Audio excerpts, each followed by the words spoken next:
Welcome back to the Alec Lewis Show. I am your host, Alec Lewis. This is episode 53, recording on Tuesday, January 28th, in the thick of the offseason. Not really, but we're kind of getting there, especially considering we've got one football game left. The divisional rounds are over, the wild card's over, the championships are over. Man, that Chiefs-Bills game was a wild one, and we could talk about that maybe a little bit down the road. But as always, we are here presented by First Resource Bank. That is a member FDIC bank in the local area. They got branches everywhere. Their information is down below in the description. Some phenomenal people run that shop. Tim Siegley, Aaron Siegley, Charlie Anderson. They're huge Vikings fans, so please go check them out.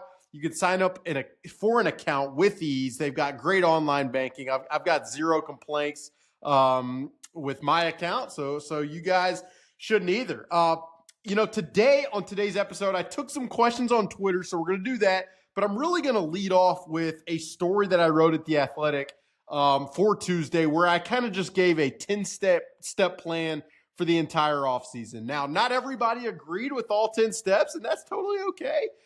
Even I will admit that my picks for the 10 steps will probably change over time, but I thought both A, for those who have not read, it would be great to just run through it here on the podcast. And then B, for those who have, it'll allow me to expound a little bit and explain some of the thought process behind each of those 10 steps. So we're going to go through all of that here, and then I'm going to take some of the questions I got on Twitter at the end. Should be pretty fun, pretty easy, pretty quick as per usual. And then we'll come back later this week with a podcast I'm looking forward to with somebody who's been in the industry for a while. And has a perspective that, again, as I said last week, like I love learning throughout the offseason and talking to people who have a lens on this game that you guys read and listen about, that I obviously cover. I love learning, spending this time doing it. So if I can bring some of the learning that I'm going to do myself to you guys, I think that benefits everybody. All right, the 10-step plan for this Vikings offseason. Let me pull it up, and then we'll go step by step. And I ordered them in kind of the scheduling of the offseason. So for those who don't know, this is usually how it goes. Right now is kind of the all-star games. You've got the Senior Bowl. You've got the East-West Shrine Game. A lot of the best college players, the draftable college players, they're in Mobile or they're in Dallas at those two events. And then a lot of coaches, a lot of executives are bouncing around evaluating those players. Like I usually go to the Senior Bowl in Mobile because it allows me to go home. I'm not going this year, but I'm paying close attention. I do know that Kwesi Adofo-Mensah was present Tuesday for the first practices in Mobile at the Senior Bowl, and he was on the field for, I believe, at least the second practice from some discussions I've had obviously today. And there are some very intriguing players. Walter Nolan was on the field when Kwesi was. He's a defensive tackle from Ole Miss, has a lot of juice. I've watched the tape of probably like 7 of these interior defensive linemen, and he's been as impressive as any of them for me. Just jumps off the tape. He's the classic, fits what Brian Flores looks like in terms of a bigger guy who kind of moves like a littler guy. So I'd watch him. And then I believe his name is TJ Sanders. It might be JT Sanders. I should probably make that right. TJ Sanders of South Carolina. He is a 6'4", 290-pound defensive tackle. Similar in that he just has a lot of wiggle to him, can rush the passer. And so he was also on the field at the same time. So I mentioned those two guys just to say that those are two names you're probably going to hear a lot. You're going to see in mock drafts in the first round and all that type of stuff. I just want you guys to be keeping your eye on those two because they've stood out to me, and I just, knowing what this staff looks for, I just think it's worthwhile to keep those two guys in mind. Okay, the 10-step plan, and I'll stop going. But as I was talking about, the way this thing usually goes, so it goes from all-star games now to combine preparation throughout February, and then most of the coaching staff and the executives will get to the combine in Indianapolis, and that's where they'll obviously evaluate players in that role. That's where it's like the convention for the NFL. You got all the agents there, you got all the team people there, all the coaches, all the media, So that's where a lot of this stuff, that's where you start, for me at least. That's where I generate a lot of the intel that will obviously move through to free agency, which is at the beginning of March.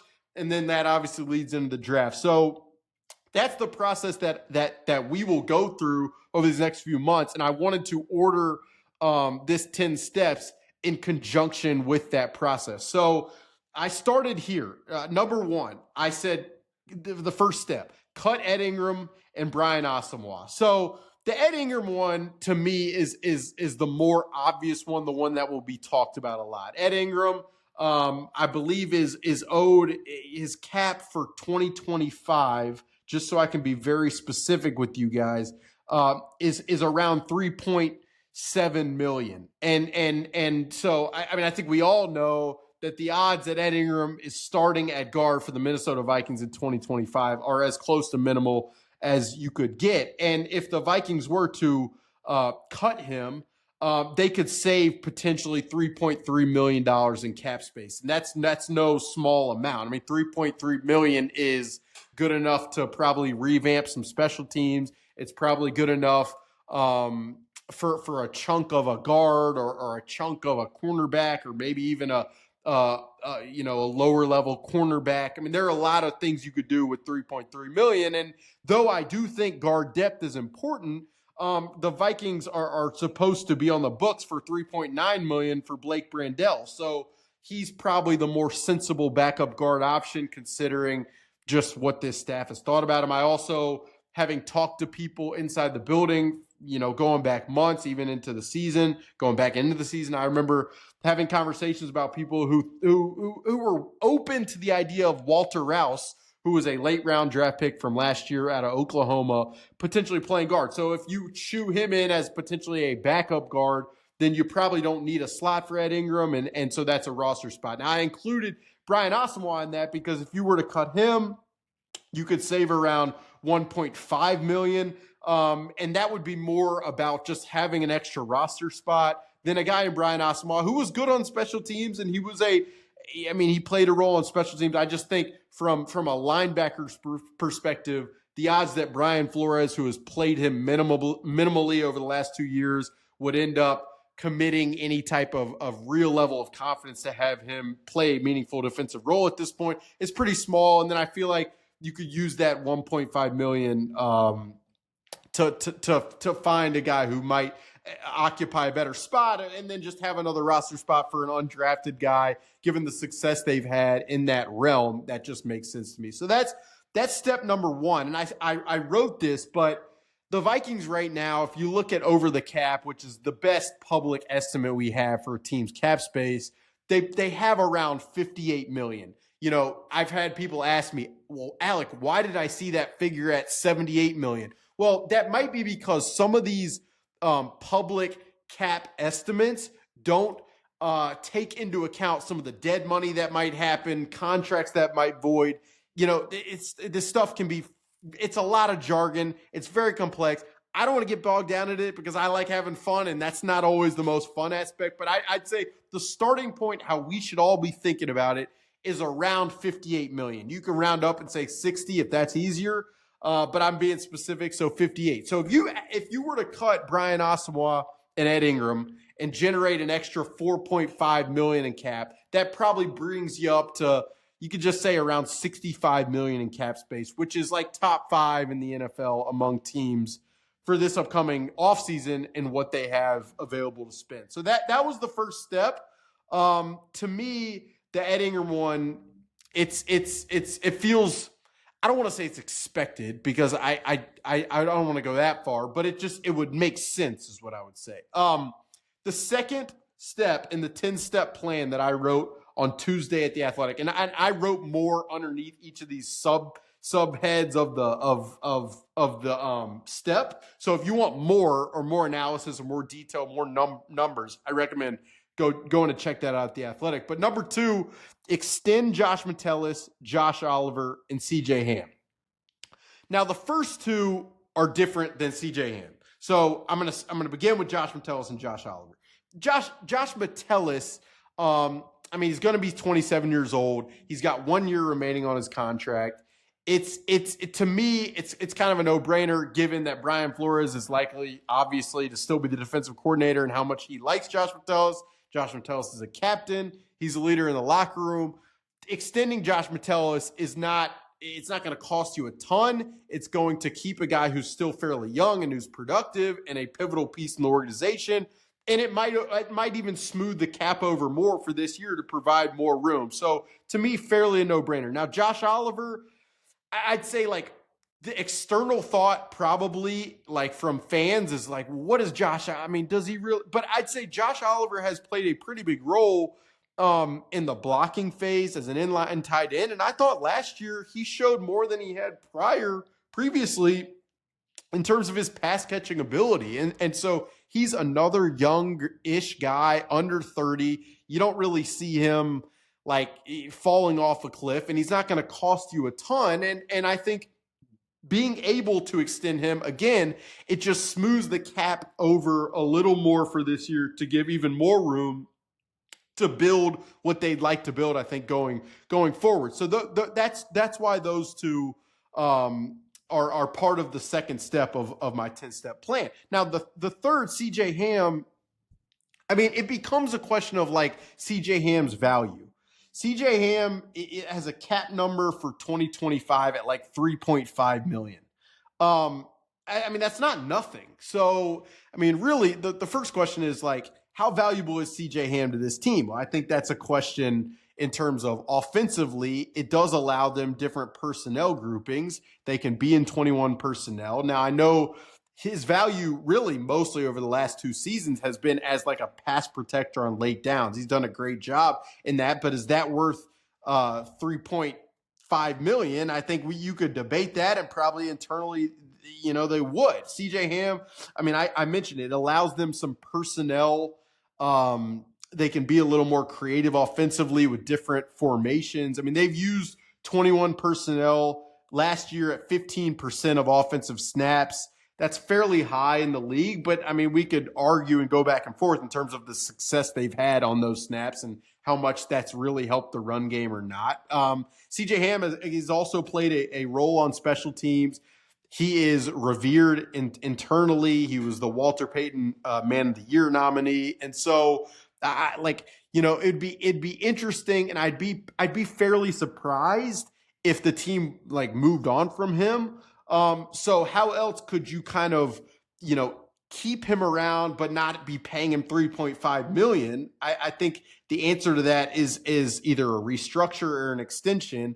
I frame this as an extension, but I mean, $3.5 million, like just so you guys know, for a fullback in 2025, I mean, there's really only three fullbacks like salaried for 2025. And that's Juszczyk, Alec Ingold, and CJ Ham. There were only three fullbacks above $3.5 million in 2024, and that's Juszczyk, Alec Ingold, and Patrick Ricard. And I think, like, again, we could debate it. I'm not an Alec Ingold expert, but like Juszczyk's usage and Patrick Ricard's usage and their impact feels like it probably hovers more on the field in terms of production on the field than CJ Ham. So that's a conversation to be had. I just put it in there as another way for the Vikings to create, essentially by doing those extensions, you could probably create up to like $10 million more in cap space for 2025. And now again, like some of this it's easier to just toggle with these numbers publicly than they would internally, but for the purposes of the like kind of the experiment and the process, I think it's very worth putting this as a step of the plan. So that's number two. Extend Josh Matelis, Josh Oliver, CJ Ham. Number three, this is a big one. Let Sam Darnold test the market and move forward with J.J. McCarthy and a veteran quarterback signing.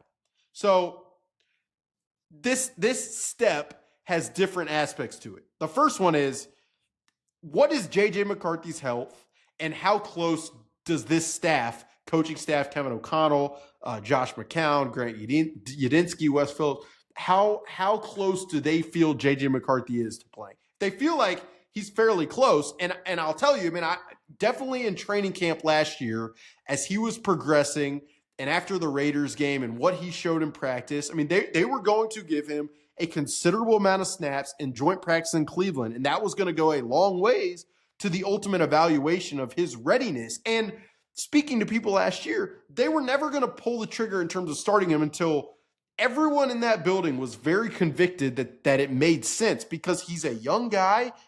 Development was the priority above rushing a guy, and I think it still will be, especially coming off this injury. So in terms of moving forward with him and a veteran quarterback, the first thing that this team will have to ask is, how ready is he? Now, I know JJ's back practicing. I can't wait to see OTAs in spring, because that'll give us an even further data point.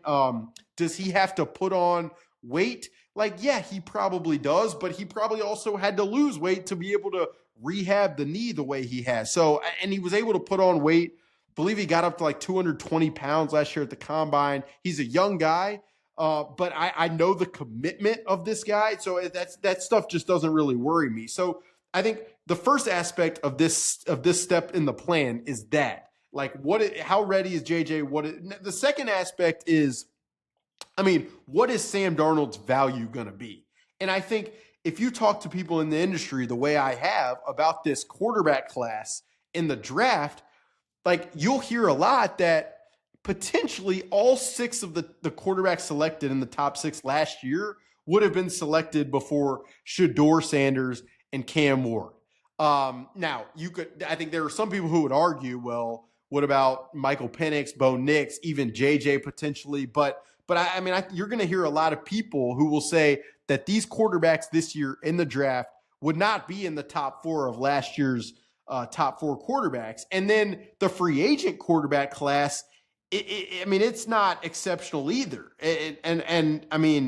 I'll give it to you right here, because I have this list.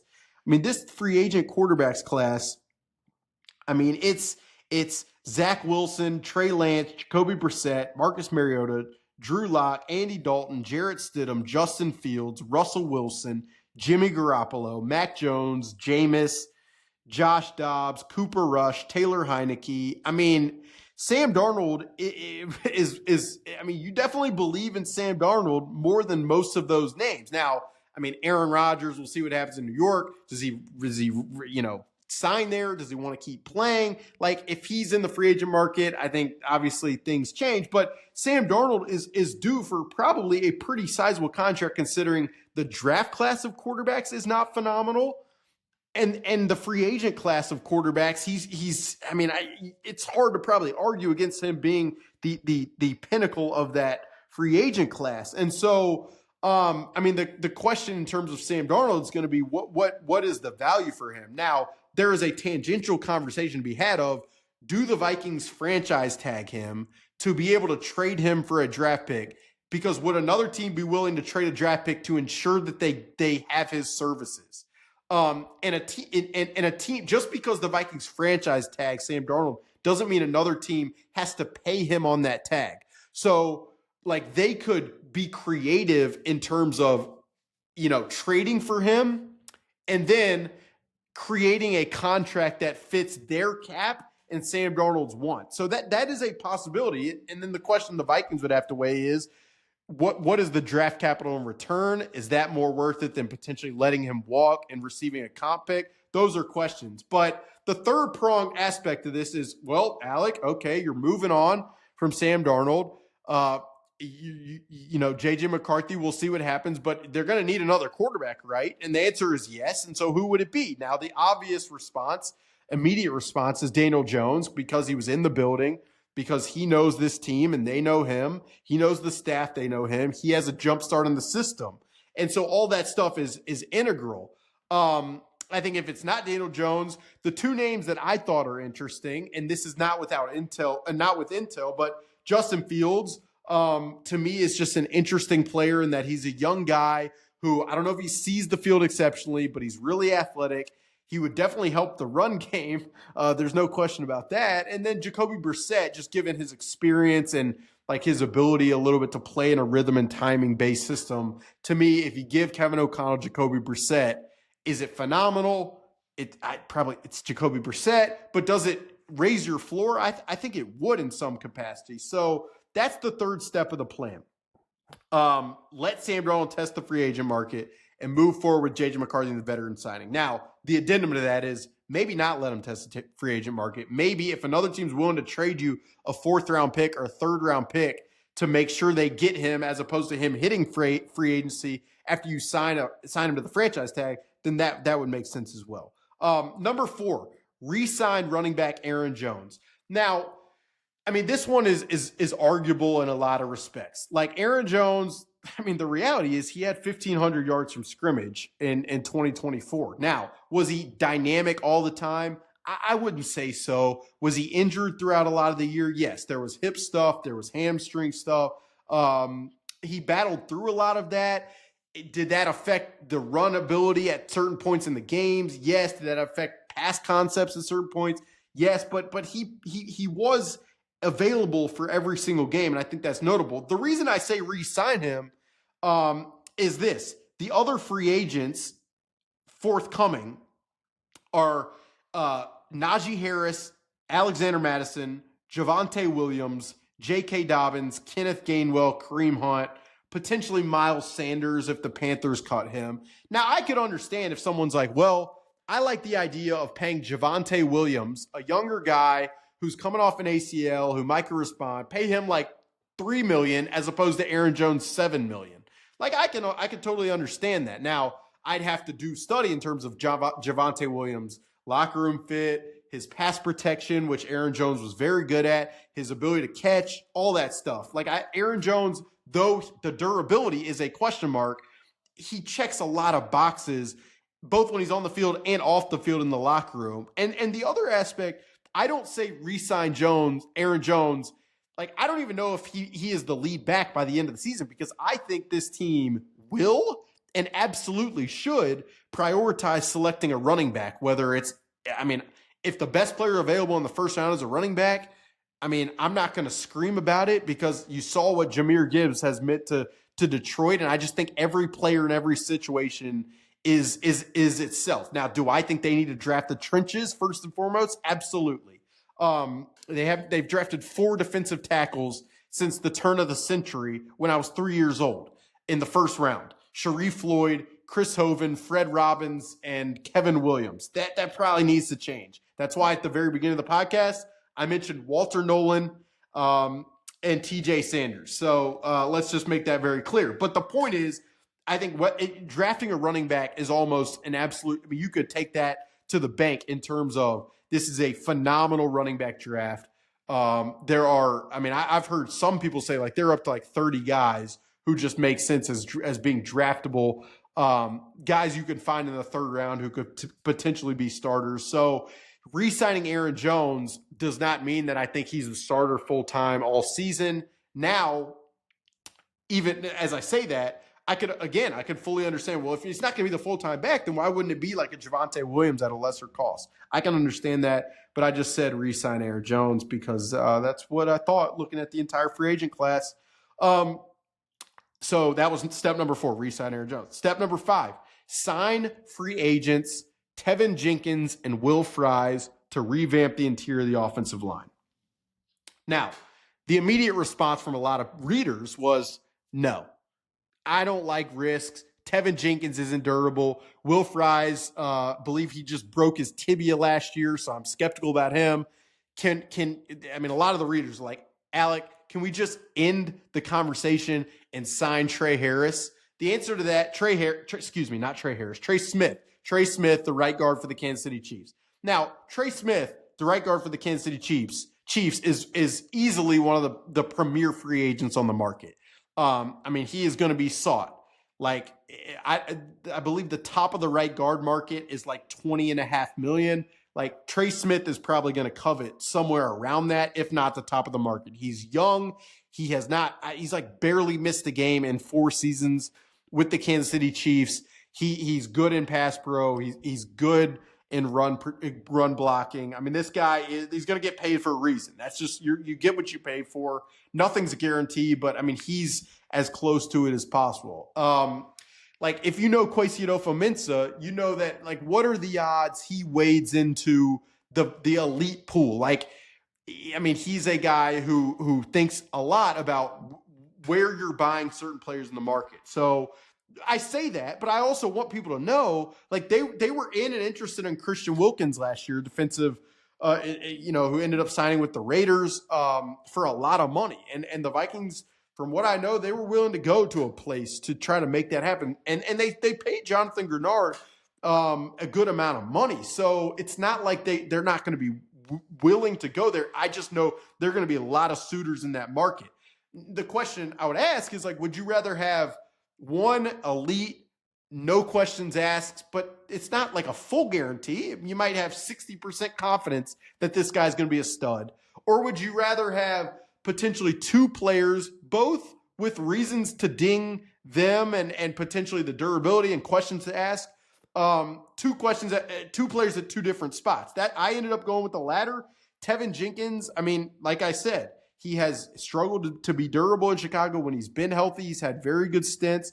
Will Fries, as a former 7th-round pick, was good with the Colts. He's going to be coming off a broken tibia, so there's questions to ask there. But those two guys, to me, I mean, you could get not at the same cost that you would get just Trey Smith, but probably not a ton more than that. And so that's the route that I went, because honestly, I think for this offense to be as good as they want it to be, they need upgrades at all three of those positions. Like that, it's just the reality. Now, Garrett Bradbury's under contract for one more season at a pretty solid team.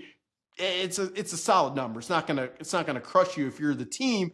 And so for me, I mean, shoring up the guards and then having some continuity with the center with potentially a rookie quarterback, like that to me makes sense. So that was the fifth step. Sign Tevin Jenkins and Will Fries to revamp the interior of the O-line. There are other players like who make sense there. I mean, Mekhi Becton, who's been great with the Eagles this year. I mean, Patrick McCarthy, offensive lineman for the Ravens. There's a lot of them, and so I just chose those two because they played left guard and right guard respectively in Jenkins and Fries. So that's the route that I went. Number 6, signed cornerbacks DJ Reed, Paulson Adebo, and Noah, I'm going to botch this, Igbenogany. That's probably not how you say it. He's from Birmingham, Alabama, so I should be able to say it. He played at Auburn, but the pronunciation's not always my strong suit. It's really not.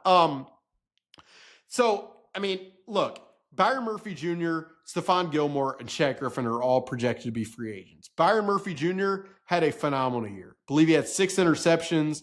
He definitely looked as comfortable as a Minnesota Viking as he's looked in his time here. He was solid in man coverage. Thought he tackled. He was a willing tackler. That stuff matters in Brian Flores' system. But he's going to be a free agent, and it's going to cost. I mean, he's represented, I've said this, by Zeke Sandu of Clutch Sports, who has had guys, specifically Danielle Hunter, go to the free agent market, and they make a good amount of money. So, again, it's similar to the conversation around Trey Smith. Do you want to pay a guy at his peak market? And I think that's a question worth asking. It's a question that will probably be answered by a lot of the defensive staff's perspective. Like, how much does Brian Flores want Byron Murphy back, or how much would he prefer a guy who can play on the outside, who's a little younger than the outside corners that they've had in DJ Reed? I mean, I know there have been personnel within the Vikings organization that have liked DJ Reed. I remember hearing about the respect for him after the Week 5 game this past year in London. So that's why I went there. He's 28 years old. He's gotten hurt a little bit, so there are questions maybe there. But for me, I mean, in my time here, they have not had a guy who can play man coverage like that on the outside. And so to have that, I think would be an upgrade. Now, the other two are also man cover corners on the outside. And they're both risked. I mean, Paulson Adebo broke his femur, and that does not sound like an easy recovery, but I always liked him in New Orleans. He played for the Saints. He's a younger guy.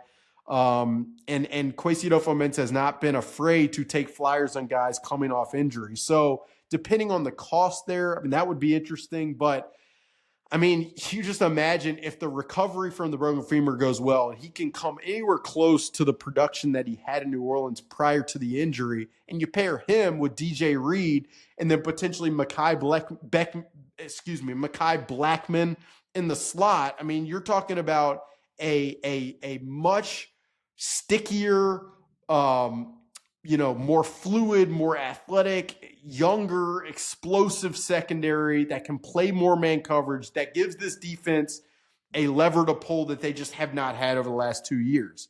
And that to me is intriguing. And then Noah Igbagni, whose name I probably mispronounced for the second time, Brian Flores drafted him in Miami in 2021 in the first round. He hasn't had the greatest career. I mean, he's long, he's big, he's athletic, he can press. He had a better year. I wouldn't even call it a solid year. I got to watch the tape more to be able to, feel comfortable in that evaluation. But in Washington, with the Dan Quinn defense that plays a lot of man coverage, so that's why I included him. And then a lot of this, again, if you were to take Byron Murphy Jr. out, who plays corner in the slot? Well, I think, again, that's where Josh Matelis has played a little bit of that role, and that's where probably where Mekhi Blackmon fits best. Now, he'd have to tackle there, and his recovery from the ACL, I got to see him on the field. I haven't seen him on the field, but that's kind of where my mind went in that regard. Number 7. So that was number 6, signed cornerbacks DJ Reed, Paulson Adebo, and Noah Igbagni. Number 7, signed punter Riley Dixon and punt returner Greg Dortch. Special teams need an upgrade. I wrote this. The Vikings ranked 30th in special teams DVOA in 2022 and 2023. This past season, they ranked 27th. The first couple years, it was the kicking. Greg Joseph, you guys know it. You saw it just like I did. It felt like, for me, every time he ran out to kick an extra point or a field goal, if you had a quarter in your pocket and you flipped it and you called heads, it might be heads and might go in. If you called tails, it might be heads and it might miss. That's how I felt watching Greg Joseph kick. And though Will Reichard had the little, the injury and the spurt towards the end, I still have faith in him. I think for me, the questions turn to punter and punt return. People are going to say, what about Matt Daniels, special teams coordinator? I just don't think he has had the personnel that a special teams coordinator would need to have a good special teams unit. I just don't think they prioritize the area that much.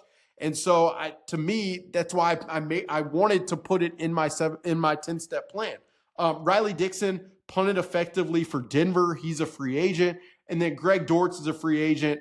He was a punt returner, reliable in Arizona.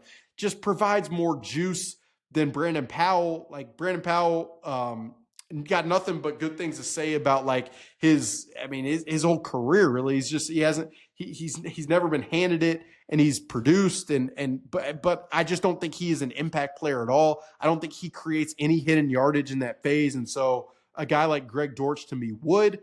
And then Ryan Wright just has been too inconsistent. There are times where it makes sense, and especially his rookie season, he looked great. I just don't think he's been the same since then, and a more reliable option there makes sense to me. All right, number 8. So that was number 7 in the 10-step plan. Signed punter Riley Dixon and punt returner Greg Dortch. Number 8, rethink and commit to the role of the run game. I mean, this one is not like player acquisition specific, but I mean, it's just the reality. You watch these playoff games, and I talked about this with Nordo last week, Eric Nordquist of KFAN. You watch these playoff teams, these playoffs games, and the teams that run the football just have an edge. Now, you're going to run the football better if you have a quarterback who can run. That's just the reality. And if you look at the teams, and I've said this on the podcast in recent weeks, but I just want to bring it up again because I think it's important to mention. If you look at the teams that run the football the most effectively, number 1, in offensive success rate running the football, the Atlanta Falcons. So they don't have a running quarterback, but they do have Bijan Robinson, and their whole offensive line, built by Arthur Smith, is geared towards running the – Arthur Smith's no longer there, obviously, but is geared towards running the football. Number 2, success rate in rushing the football offensively, Washington Commanders. When you have Jaden Daniels, that's an extra player in the run game that the defense has to account for. That's the running quarterback benefit. Number 3, Baltimore Ravens, Lamar Jackson. Number 4, Arizona Cardinals have Kyler, but they also did some very interesting gap scheme stuff, which is vertical runs with James Conner, who's a good running back. Number 5, Detroit, a lot of motion in their run game, really good running backs, really good offensive line. The scheme was good. It was different, gap scheme and zone scheme. So that creates a good run game. Number 6, the Los Angeles Rams. They've got receivers who really block in the run game. Cooper Kupp, Puka Nacua, and then Kyron Williams is a good back, and they've done a good job scheming that run game. Number 7, the Buffalo Bills. Josh Allen can run. James Cook is very good. Their offensive line is good. And they did some creative things like use an extra offensive lineman. They did that a lot, and it worked. Number 8, Tampa. I mean, it was interesting that they ran the football as well as they did. Liam Cohen had done a lot in the passing game over the course of his career. It's not like, Rashad White or Bucky Irving were very heralded coming into the season. I like Bucky Irving in last year's draft. And their offensive line is pretty good. So it's another data point there. Number 9, the Packers, very creative run game. Josh Jacobs is a hoss. Number 10, Jalen Hurts, quarterback run. Saquon Barkley is someone I don't need to talk about, and their offensive line is incredible and very well coached by Jeff Stoutland. So, for me, the question the reason I put this as number 8 in my plan is what is the Vikings run game identity? They do some gap scheme stuff. They're okay at it. They do some zone scheme stuff. They're not really an outside zone team anymore. Now, with the offensive line they've had in the interior, you're not going to generate a push against a lot of teams, and so it's going to be hard to run the football. And then from a running back perspective, Dalvin Cook had a ton of negative runs in 2022. Alexander Mattison had very little juice in 2023. Aaron Jones was better, but again, they didn't use a lot of motion in the run game. The receivers, they're willing to block at times, but you're never going to have an elite blocking unit in terms of wideouts with Justin Jefferson, Jordan Addison, and Jalen Naylor. That's just not what they do. They separate. They run vertical routes. That's how they thrive. The Vikings have had the same run game coordinator for 3 years in Curtis Modkins. And they've had the same offensive line coach in Chris Cooper. Now, the easy thing to say on the outside is fire one of those guys. Bring in a new run game coordinator. For me, it's more than that. There has to be a commitment from the play caller, who is Kevin O'Connell, that the run game is worth time, is worth thought, is worth some serious allocation of energy and time moving forward. And until that happens at a deeper level, I don't think they're going to run the football better, which is going to affect their chances to do what I know they want to accomplish, which is get to the place that you guys listen have always wanted them to get to. That's number 8. Rethink and commit to the role of the run game. Number 9, trade back in the first round to add at least an additional 3rd or 4th round pick. Now, I get the argument to this. Alec, they traded back in 2022, and what the happened? It's a good response. But for me, this team has 4 draft picks, including the comp pick, and it's a 1st, a 3rd, and 2 5ths. It's just not enough. The roster needs to get younger. They need more darts to throw. With their success rates in the draft, you need more darts to throw, or else you're not going to be successful. So, I'm okay. A lot of evaluators talk about the middle part of this draft. I'm okay moving. Now, I'm not okay not finding an impact player at the top. Whether you're picking at 24 where you're supposed to, or 28 or 29, I don't care. But it has to be an impact player, and preferably one for the trenches there. But if you can move back 4 spots and generate a 3rd rounder or a 4th rounder, or even, I prefer a 3rd or 4th, but if I have to get 2 more 5ths, I might be willing to do that, because again, this roster needs an injection of youth and talent. Number 10, prioritize the interior defensive line, running back, interior offensive line, and defensive back in the draft. Now, I've mentioned the interior defensive line like 3 times on this podcast.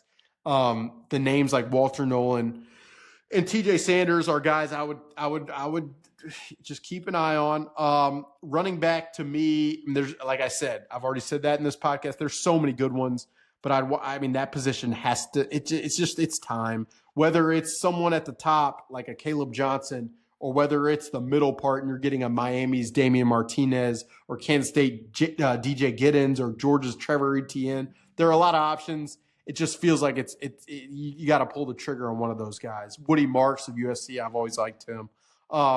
And then interior offensive line needs no explanation for me. And then defensive back. I mean, we didn't talk about safety, and that kind of bridges the gap to the questions that I fielded on Twitter based upon this exercise. Someone asked me, what is the plan at safety? Well, I mean, it's a great question. We haven't talked about Cam Bynum. I've said it a lot. The team tried to extend him before the season. His number was higher than what the Vikings were willing to go.